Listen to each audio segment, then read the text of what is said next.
Opening invocation. My name is Charles McLendon. Welcome to the audiobook, We Were Never Taught Love. Take a breath. Not the rushed kind, not the one you learned while surviving. The kind that reminds your body it is allowed to be here. Because before we go any further, we must name something that was never said out loud. We were never taught love, not because we were unworthy, not because we were broken, not because love did not exist, but because love was never the objective. What we were taught was how to endure, how to obey, how to stay quiet, how to keep going, how to survive systems that never planned to nurture us. Love was not removed, it was withheld, and what is withheld shapes a life just as deeply as what is given. We learned how to work before we learned how to rest. We learned how to perform before we learned how to feel. We learned how to respect authority before we learned how to trust ourselves. We learned discipline long before we learned safety. So if love feels confusing, if intimacy feels threatening, if closeness feels heavy, if vulnerability feels like danger, that is not a character flaw. That is an education built on silence, on urgency, on control, on the quiet agreement that emotions were optional, but obedience was not. Some of us grew up in homes where food was present, but affection was rationed, where correction came quickly but comfort came late, if it came at all, where love existed but had no language, no demonstration, no permission to be soft. Others learned love through sacrifice, through exhaustion, through absence, through "I do this for you" instead of "I see you." And many of us learned something even more dangerous, that love must be earned, that care must be deserved, that attention must be achieved, that silence keeps peace. So we adapted. We became strong too early, independent too soon, self-contained before we were ever held. We learned how to be useful, how to be impressive, how to be needed, but not how to be received.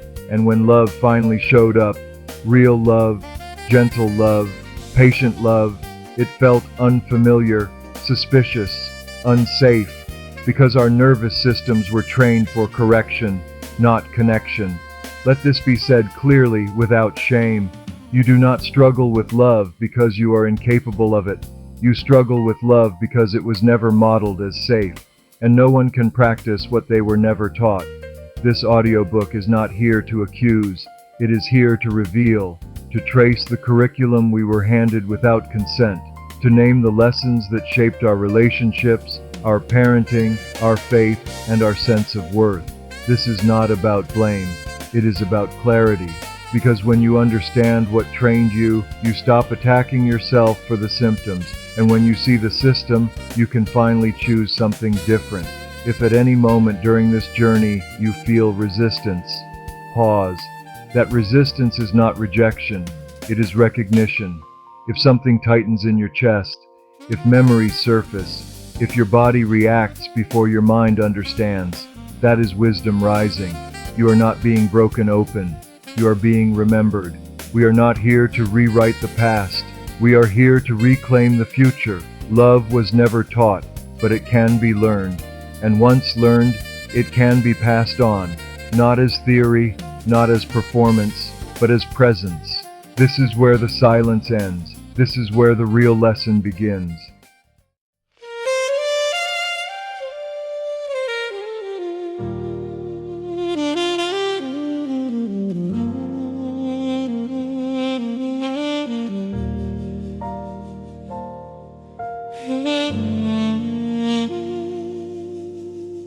We learned how to stand in line before we learned how to cry.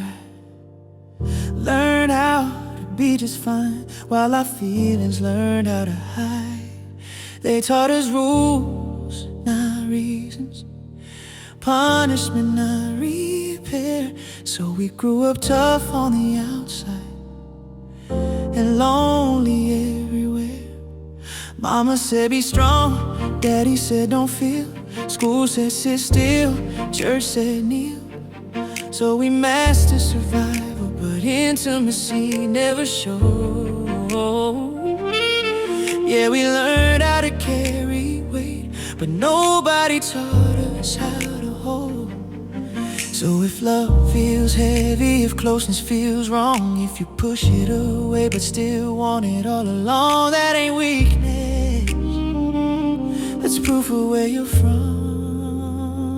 We were never taught love, we were taught to behave, taught to be quiet, taught to be brave, taught how to suffer, taught how to stay.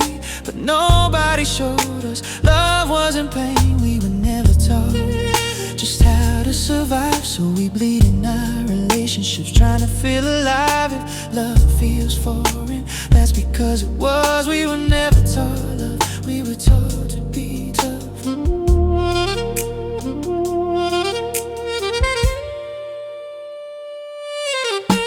Affection felt like a luxury, safety felt like a lie. If you needed too much, you were told you'll be alright. So we learned how to earn it, learned how to prove that we were worthy of being chosen, instead of just being you.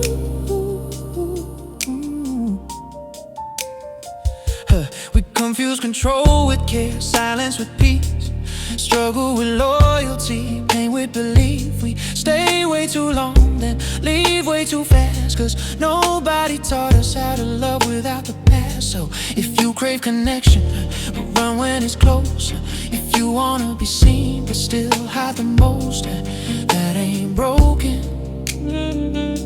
that's what survival wrote. We were never taught love, we were taught to behave, taught to be quiet, taught to be brave, taught how to suffer, taught how to stay.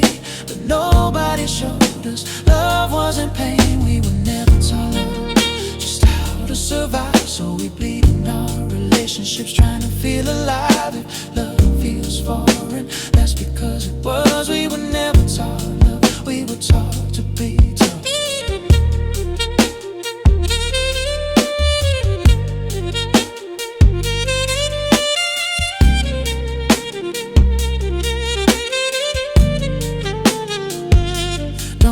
Yourself for what you never saw. You can't repeat what you were never taught.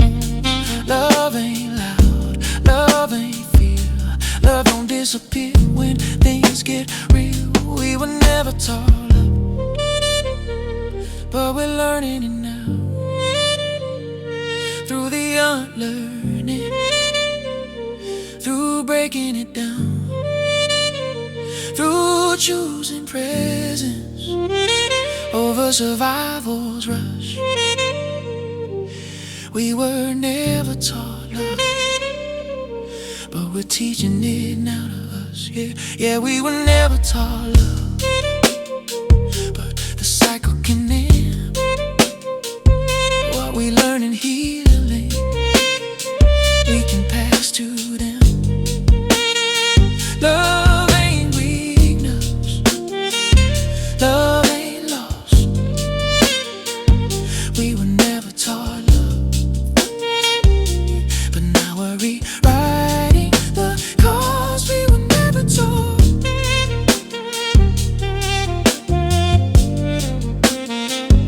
We were never taught love.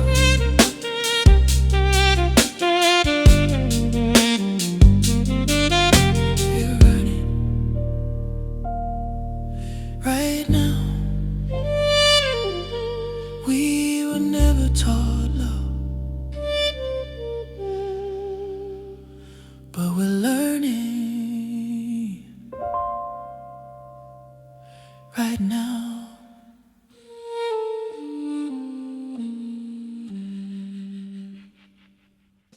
Chapter 1. Love was not the objective. Love did not fail us. That's the first lie we must dismantle. Love did not disappear.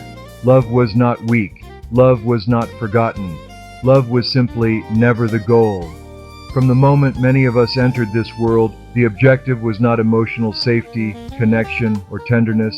The objective was survival, order, compliance, productivity, control. Love, in systems built on urgency, is inefficient, and inefficiency is dangerous to systems that rely on obedience. So what we inherited was not a lack of love. It was an environment where love had no room to breathe. We were raised inside structures that prioritized function over feeling, rules over repair, behavior over understanding. The question was never, how does this child feel? It was, is this child manageable? And that question followed us everywhere. At home, at school, at church, in public spaces. Be quiet, behave, don't embarrass us, don't talk back, don't cry, don't ask too many questions. Those commands were rarely spoken with cruelty. Most were delivered with concern, with fear, with exhaustion, with the weight of generations who were themselves trying to survive. But intention does not erase impact. When love is not named, modeled, or protected, children do not grow into adults who lack love. They grow into adults who don't trust it. And trust is the foundation of intimacy. What many of us learned early was this: love existed, but it came with conditions. You were loved when you performed well. You were loved when you stayed in line. You were loved when you didn't need too much. You were loved when you didn't disrupt the system. So naturally, we adapted. We learned how to read rooms, how to sense moods, how to become what was required. We learned to minimize our needs before anyone had to tell us to, and we mistook that adaptation for maturity. But emotional suppression is not strength, it is a survival strategy. In households where stress was constant, love became secondary, not because parents didn't care, but because caring without resources turns into anxiety. And anxiety doesn't nurture, it manages. In schools designed for compliance, curiosity became disruption. Emotional expression became misbehavior. Sensitivity became a liability. And in many faith spaces, love was preached but rarely practiced in ways that felt safe. Obedience was framed as righteousness, silence as humility, suffering as virtue. So love became abstract. Something spoken about, not something experienced. And when love is not embodied, the body learns something else instead. It learns tension, it learns vigilance, it learns restraint. This is why so many adults struggle to rest, why stillness feels uncomfortable, why silence feels loud, why affection feels suspicious. The nervous system remembers what the mind rationalized away. We tell ourselves, it wasn't that bad, but the body tells the truth.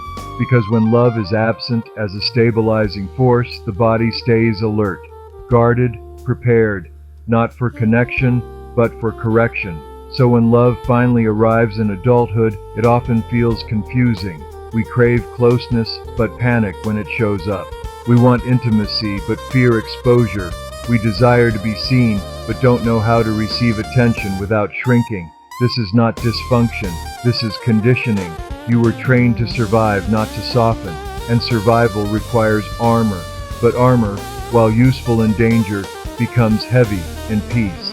This is why relationships feel exhausting, why communication feels risky, why vulnerability feels like standing unprotected in a storm.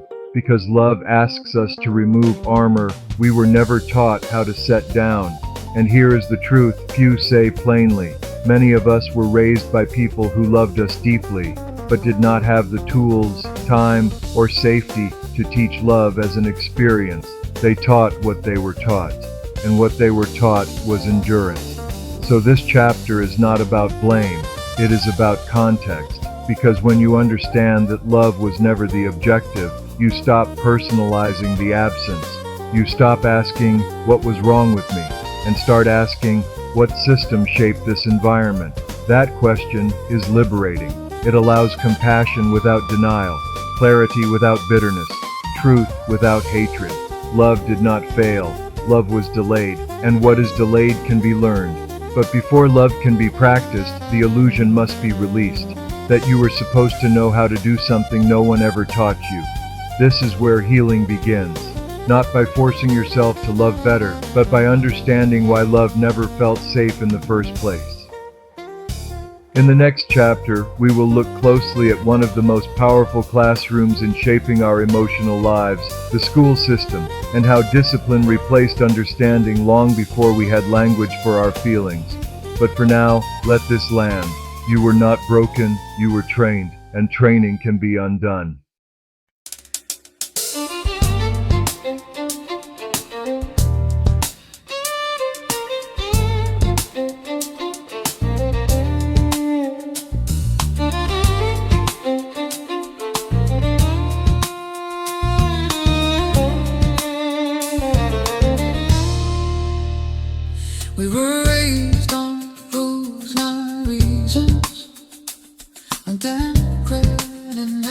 great seasons.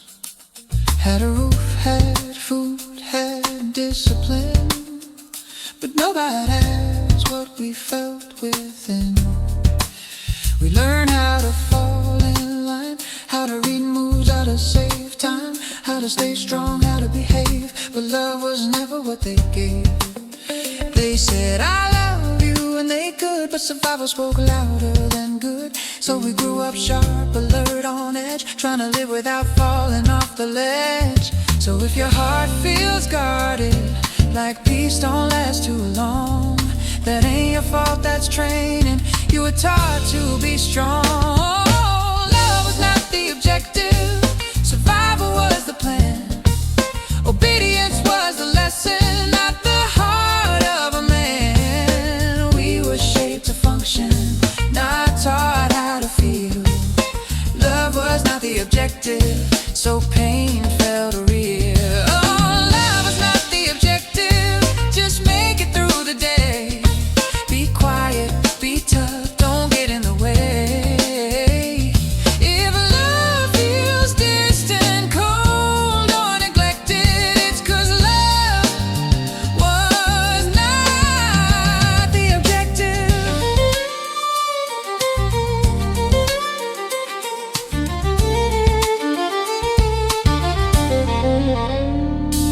Correction came quick, comfort came late. Silence kept peace, fear kept us safe. We learned real early how not to need, how to shrink desires, how to bleed discreet.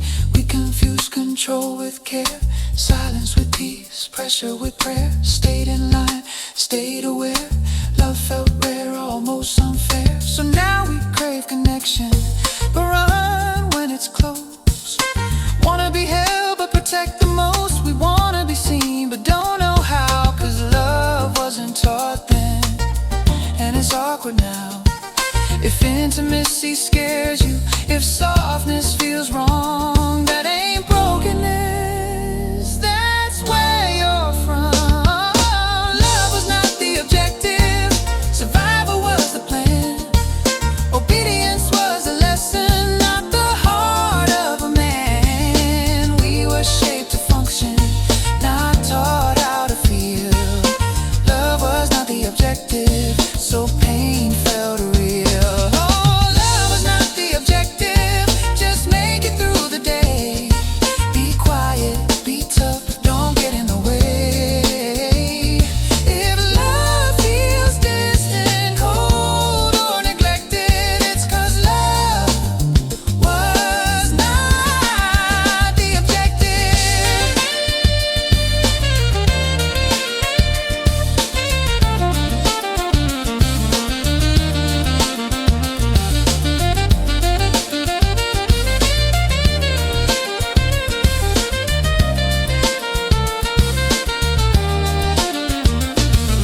You don't fail at love, you were never trained.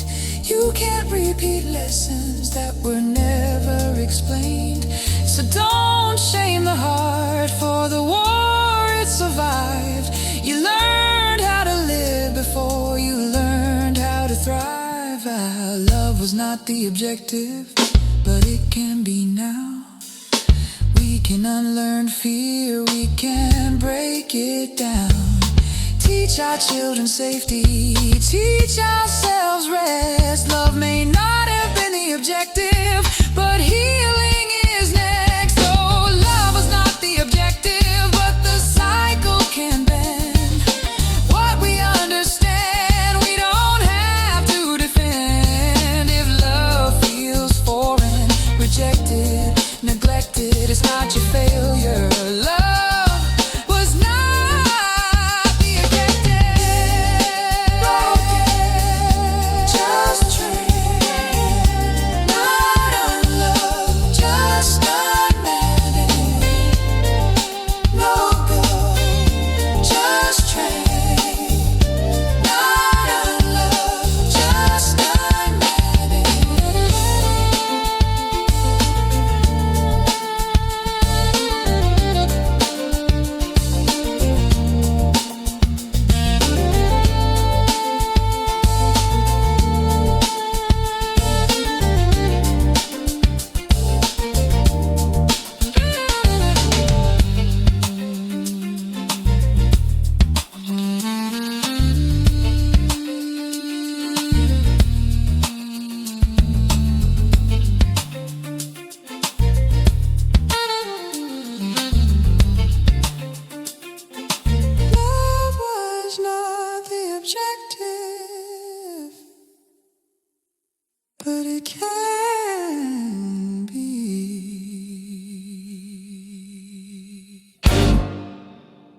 Chapter 2. The Classroom That Never Taught Us Love.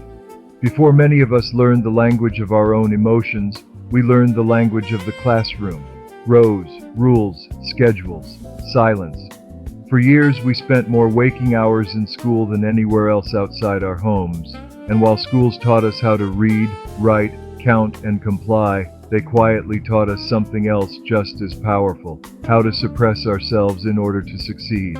The classroom was not designed to nurture emotional truth. It was designed to manage bodies. This does not make teachers villains. It makes the system revealing. From the beginning, the lesson was clear. Sit still. Raise your hand. Wait your turn. Do not interrupt. Do not disrupt. Do not emote too loudly. Curiosity was rewarded only when it fit the schedule. Expression was allowed only when it followed the rubric. Emotion was tolerated only when it didn't interfere with instruction. And slowly, subtly, the message settled into our nervous systems. Your feelings are inconvenient, not dangerous, not wrong, just inconvenient. So we learned to file them away. We learned early that compliance was safer than honesty, that fitting in mattered more than being understood, that good behavior meant quiet endurance. And for many children, especially black children, this training came with sharper consequences. Emotion was misread as defiance. Energy was labeled disruption. Sensitivity was framed as weakness. Discipline replaced dialogue. Punishment replaced curiosity. Control replaced care. This is not an exaggeration. This is documentation. When systems are designed to prioritize order over understanding, love becomes secondary, not intentionally, structurally. And children feel structure long before they understand intent. So what did we learn? We learned to perform intelligence instead of explore it. We learned to chase approval instead of trust intuition. We learned that asking for help felt like failure. We learned to succeed without support, and that lesson followed us into adulthood. This is why so many adults struggle to ask for help, why feedback feels like threat, why correction feels personal, why authority triggers old emotions that don't match the present moment, because the body remembers being misunderstood. In classrooms where standardized outcomes mattered more than individual humanity, emotional nuance had no place. There was no space for grief, no space for confusion, no space for fear. Life happened anyway. Children arrived carrying hunger, stress, instability, loss, responsibility far beyond their years. But the bell rang. So the expectation was simple: leave your life at the door. And children did. Over time, they became adults who could function under pressure, but struggled to rest without guilt. Adults who could meet deadlines, but not their own emotional needs. Adults who knew how to follow instructions, but not how to follow their feelings. Love, once again, was not the lesson. Achievement was. An achievement without emotional grounding creates adults who know how to produce, but not how to connect. We praise resilience without asking what it cost. We celebrate success without examining the silence required to achieve it. The school system did not teach love because love cannot be standardized. Love requires listening, patience, flexibility, repair. Those qualities slow systems down, and systems built on efficiency do not slow easily. So children adapted. They learned to shrink, to numb, to intellectualize, to detach. And when they grew older, they entered relationships carrying that same blueprint. They showed up capable but guarded, competent but distant, reliable but emotionally unavailable. Not because they lacked love, but because love had never been part of the curriculum. This chapter is not about erasing education, it is about reclaiming humanity within it, because learning without emotional safety produces knowledge without wisdom, and wisdom is what teaches love. If schools had taught us emotional literacy alongside academic achievement, if they had taught repair alongside discipline, if they had taught presence alongside performance, we might have learned earlier that love does not interfere with learning. It enhances it. But instead, many of us learn to disconnect in order to succeed. And disconnection, once learned, does not turn itself off. So if you struggle to feel safe being seen, if you freeze when misunderstood, if authority still tightens your chest, that response was rehearsed. In classrooms where love was not the objective. In the next chapter, we will move into another powerful shaping force, the church, and examine how obedience was often confused with holiness and fear with faith. But for now, let this truth settle gently. You did not imagine this. Your body remembers accurately. And understanding this is not an indictment, it is an invitation to relearn, to rehumanize, to teach yourself what was never taught to you.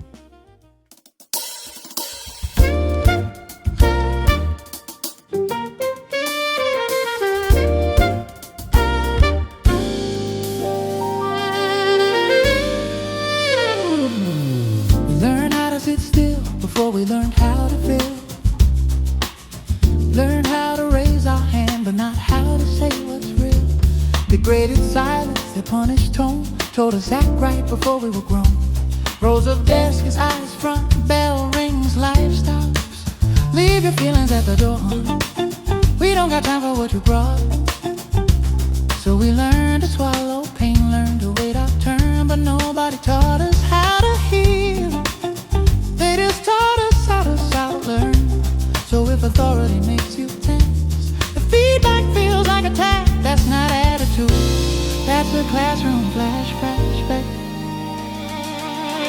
The classroom never taught us love, it taught us how to behave, how to comply, how to sit quiet, how to stay in our place. They taught the lesson, but not the cost. So we passed the test but lost the heart. The classroom never taught us love, just how to perform, how to hide confusion, how to stay uniform.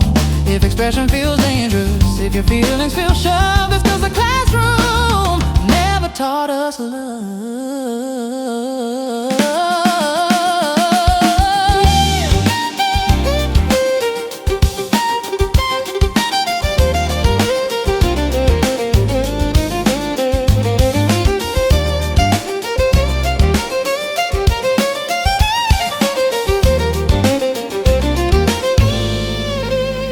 Curiosity had a limit, emotion had a label, energy got misread as something unstable. So we learned to shrink ourselves to fit the plan, be easy to manage, be a good student man. Some of us got disciplined for asking why, some of us got labeled before we could even try. So we mastered the system, learned to survive, but we left parts of ourselves at that desk inside.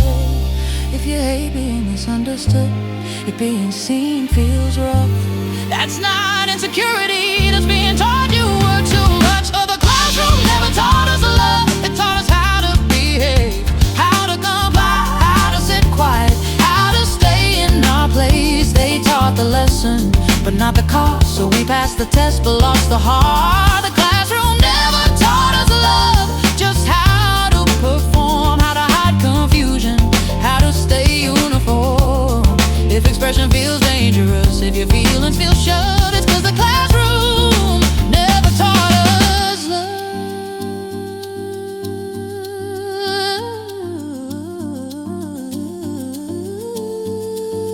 Don't blame the child for the system's design. You weren't difficult, you were just alive. You weren't broken, you were unhurt. Love can't grow where feelings get deferred. The classroom never taught us love, but we're learning it now. Through unlearning silence, we're breaking it down. We can teach emotion, we can teach repair. We can build classrooms that actually care. The classroom never taught us love, but the lesson ain't done what we didn't receive. We can pass to the young, love won't slow learning, it opens it up. The classroom never taught us love, but now we must pass the test, fail the feeling, A+ in survival. Ooh.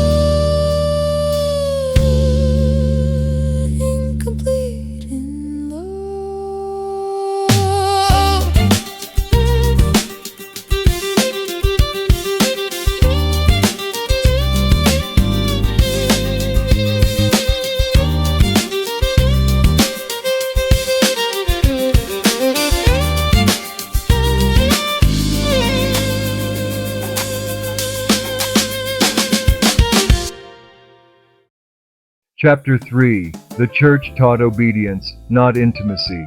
For many of us, the church was the first place we learned about God, but it was also one of the first places we learned to fear ourselves. We were taught how to kneel before we were taught how to connect, how to submit before we were taught how to trust, how to obey before we were taught how to feel safe in relationship. And slowly, quietly, obedience replaced intimacy. This chapter is not an attack on faith. It is an examination of formation, because faith, when rooted in love, should bring people closer to themselves, not farther away. But when faith is shaped by control, it teaches people to disconnect from their instincts, silence their questions, and mistrust their own inner voice. From the beginning, the message was subtle but consistent. Don't question, don't doubt, don't feel too much, don't want too much. God loves you, but only if you behave correctly. So love became conditional. Grace was preached, but fear was practiced. Many of us were introduced to God through warnings before we were introduced through warmth, through rules before relationship, through judgment before joy. We learned what God hated long before we learned what God delighted in. And when love is framed through fear, the body responds accordingly. It tightens, it performs, it hides. So instead of intimacy, we developed religious survival strategies. We learned how to look holy, how to sound faithful, how to suppress questions, how to deny anger, how to spiritualize pain instead of healing it. We learned how to pray without being present, how to worship without being honest, how to confess without being understood. And slowly, faith became something we did, not something we experienced. For many, the church taught that obedience was proof of love. But obedience without safety is not love, it is compliance. And compliance does not produce intimacy, it produces distance. Because intimacy requires vulnerability, and vulnerability requires trust. And trust cannot grow in environments where fear is the primary motivator. So when people struggled emotionally, mentally, relationally, the solution was often spiritualized. Pray harder, fast longer, submit more, have more faith. But rarely was the question asked, what are you feeling? What happened to you? Where did you learn this pain? Pain was treated as weakness. Doubt was treated as rebellion. Boundaries were treated as disobedience. And love, once again, was not the lesson. Performance was. This is why so many people learned to love God intellectually but feared emotional closeness. Why confession felt unsafe. Why honesty felt dangerous. Why vulnerability felt like risk. Because the God they were introduced to felt distant, disappointed, and demanding. Not present, not gentle, not safe. And here is the quiet truth many never name. Some of us learned to fear God before we learned to trust love. So when relationships required openness, many of us defaulted to the same patterns we learned in church. Silence instead of truth. Submission instead of communication. Endurance instead of intimacy. We stayed in unhealthy relationships because suffering felt holy. We ignored our intuition because obedience was praised. We endured harm because leaving felt sinful. This is not faith, this is conditioning, and it has consequences. People left church but carried the trauma. Others stayed but lost themselves. Some rejected God entirely, not because they hated truth, but because they were exhausted from fear. And still, beneath all of that, something remained, a longing. Because God, real intimacy, was never meant to feel like terror. Love was never meant to feel like threat. And control was never meant to masquerade as holiness. This chapter is about separating God from the systems that used His name. Because God does not require you to disappear to be loved. God does not punish curiosity. God does not shame emotion. God does not fear your honesty. Intimacy with God is not obedience without understanding. It is connection without fear. And until that distinction is made, people will continue to confuse love with submission, faith with fear, and holiness with silence. In the next chapter, we will move into the family system itself, into parenting without a blueprint, and explore how love was often present but unsupported by emotional language, safety, or tools. But for now, let this truth settle.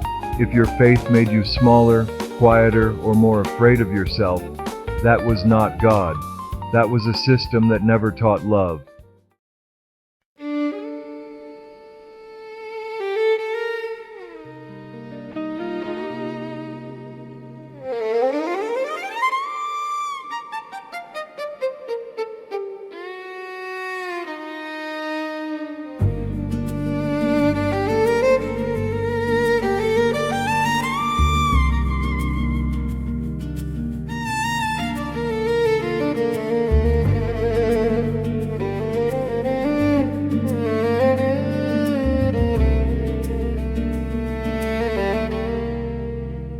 We were taught to kneel before we learned how to feel. Taught to submit before we learned what was real. They said trust God, but don't trust your voice. So silence became faith and fear became choice. We learned what He hated before what He adored. Learned how to obey, but not how to be restored. We learned how to look holy, sound clean, stay tight.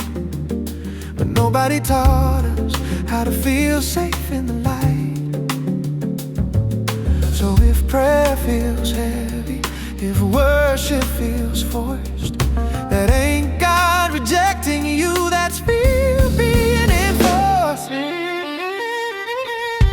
Obedience ain't love, fear's in control. Submission ain't faith, if it costs you your soul.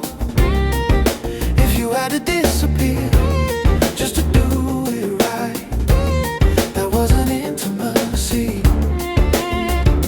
Obedience ain't love. Obedience ain't love if truth made you hide, if questions were sin, if pain got denied.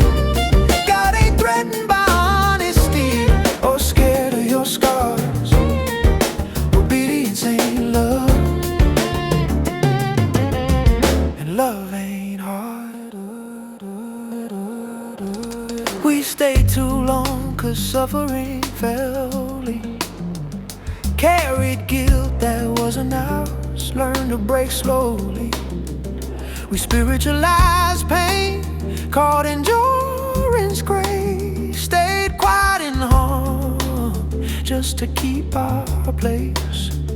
We prayed through abuse, fasted through fear, called silent strength when nobody cared. We learned how to confess, but not how to heal. How to quote the word, but not say what's real. If faith taught you silence more than it taught you truth, that wasn't God shaping you, that was controlling a suit.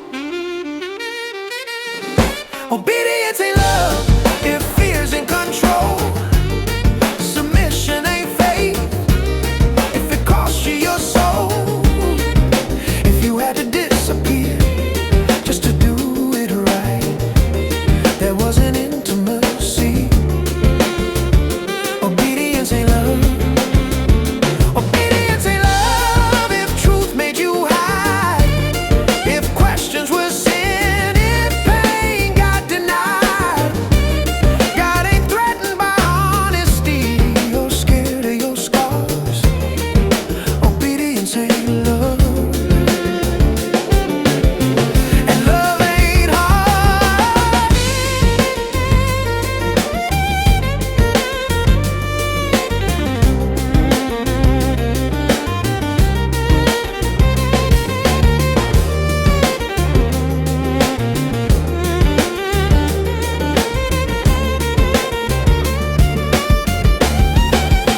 God don't need you numb, God don't need you small. God don't fear your questions or your honest call. Love don't shame you, love don't bind. If fear was the teacher, it wasn't divine. Obedience ain't love, connection is. Love don't silence you, it listens. Faith ain't fear, faith is trust. And God don't disappear when you speak up. Obedience ain't love, we're learning it now. Separating God from what broke us down. If love made you breathe and truth made you free, that wasn't rebellion, that was clarity. If you feared God more than you felt love,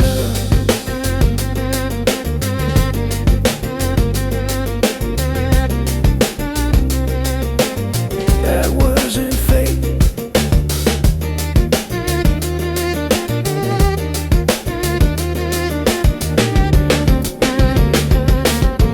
That was trained.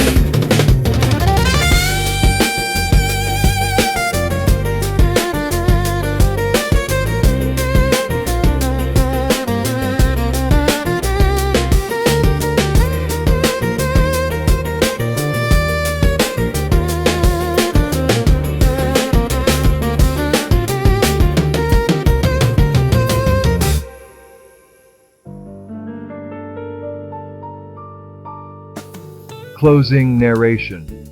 3-chapter demo finale. Take a breath, and don't rush past what just happened. Because if you felt anything in these 3 chapters, if something tightened in your chest, if memories rose up without permission, if you nodded in silence like, yes, that's exactly it, that wasn't weakness, that was recognition. That was your spirit remembering truths your mouth never had the language to say. You've just heard the beginning of a story that most people spend their entire lives avoiding. Not because it isn't real, but because it's easier to call pain normal than to name it for what it is. And tonight, we are naming it. We were never taught love. We were taught survival. We were taught performance. We were taught obedience. We were taught silence. And the cost of that education is showing up in homes, in relationships, in parenting, in communities, and even in our faith. Because when love is not taught, people don't stop needing it. They just learn to chase it in broken ways. They seek love through approval, through control, through perfection, through loyalty that hurts, through staying too long, through leaving too fast, through shutting down, through exploding, through numbing out, through pretending. And the world calls these personality traits. But you and I, we know better now, because what you've heard in these 3 chapters is not an attack, it's a revelation. Chapter 1 told the truth plainly. Love was not the objective. We were trained to function, not taught how to feel. Chapter 2 walked us into the classroom, where we learned how to sit still, but not how to speak our needs, where we learned how to be graded, but not how to be held. Chapter 3 took us into sacred spaces, where too many of us learned fear before intimacy, obedience before safety, and silence before truth. And if you're sitting here right now thinking, so what do I do with this? How do I heal? How do I love without repeating what I've lived? How do I stop the cycle? Then listen closely, because this is the turning point. This is the moment where the story changes. Not because the past disappears, but because you are no longer blind to it. And when you can see the blueprint, you can rewrite the building. When you can name the training, you can interrupt the pattern. When you can tell the truth without shame, you can finally begin to breathe like someone who is no longer trapped. This audiobook is not just content, it's a mirror, it's a map, it's a missing curriculum. It is the lesson we were denied, delivered now with clarity, authority, compassion, and power. Because love is not a personality trait. Love is a practice. Love is a skill. Love is a way of being that must be learned, modeled, and protected. And we are not too late.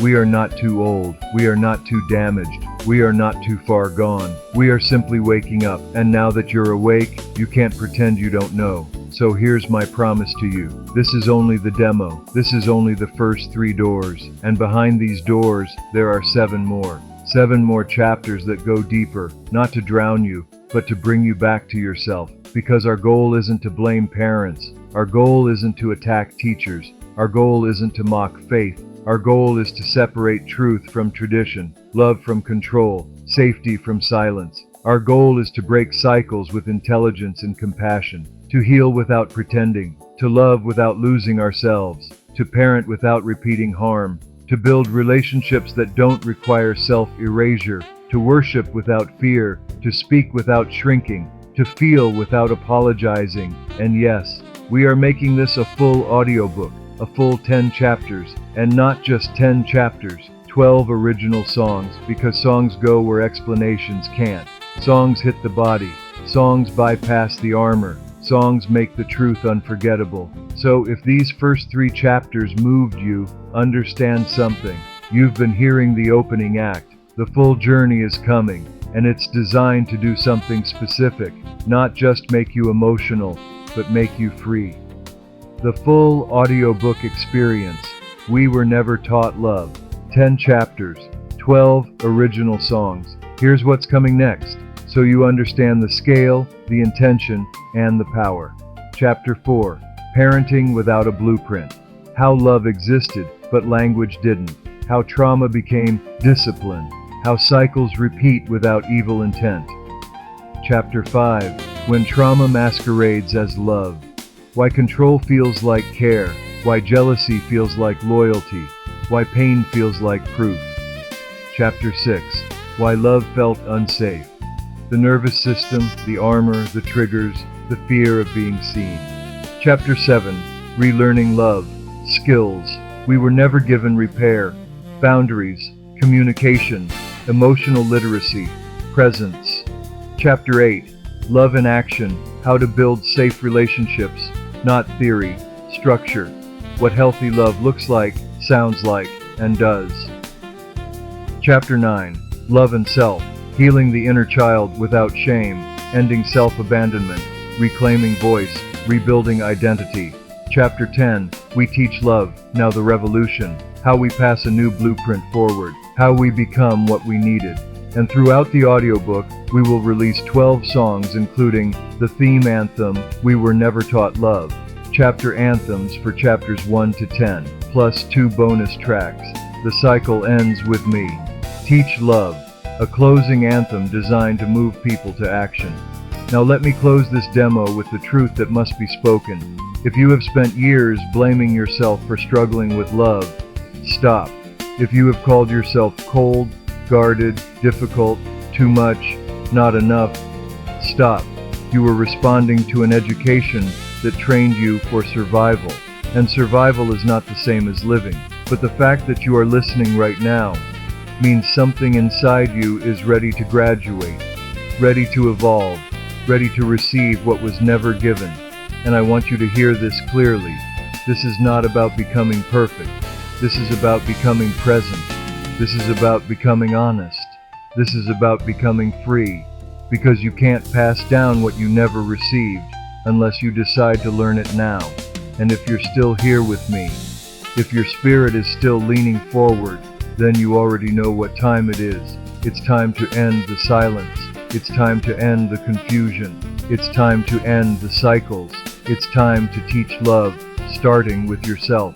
So when this demo ends, don't let it fade into the background of your life.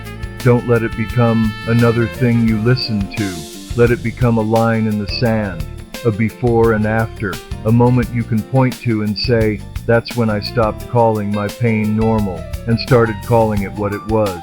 That's when I stopped surviving and started learning how to live. That's when I stopped surviving and started learning how to live. When I realized love wasn't missing because I was broken. It was missing because it was never taught. And now, we teach it, we learn it, we embody it, we pass it on.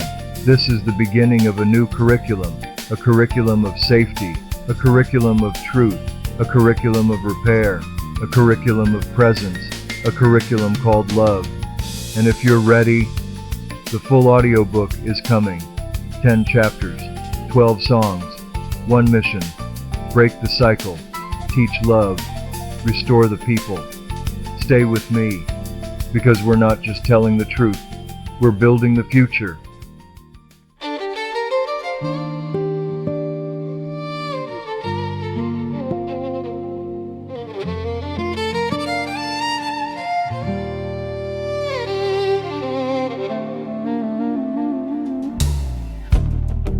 I didn't choose the lesson I was handed at the start. Didn't choose the silence, didn't choose the scars. I learned how to survive before I learned how to feel. Learned how to stay standing when the ground wasn't real. I carry what they gave me, I wore it like a crown. But I'm done calling trauma just the way I was raised now. I see the pattern clearly, I finally see the light. Pain was passed down quietly, but it don't get to pass me by. I honor where I came from, but I'm not bound to stay. I can love my people and still choose a different way. The cycle ends with me, I say it out loud. No more inherited silence, no more pain passed down. I won't bleed on my children, I won't love out of fear. The cycle ends with me, it stops right here. The cycle ends with me, I choose repair, I choose presence, I choose to care. What wasn't taught, I'll teach them free. The cycle ends with me.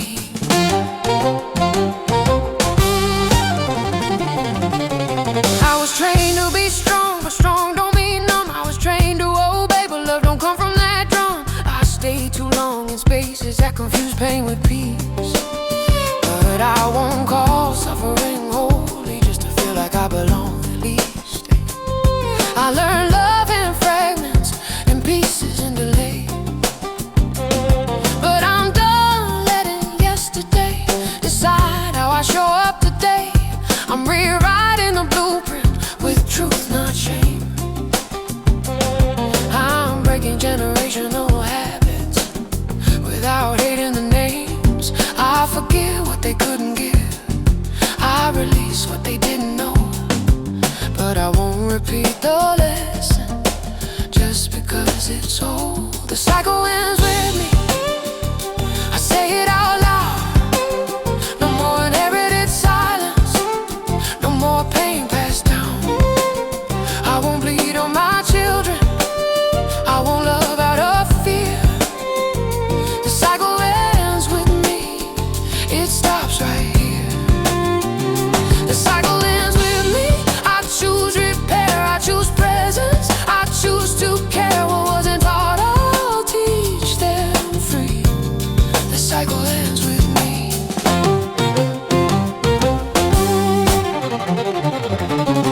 They survive so I could stand, I heal so others can live.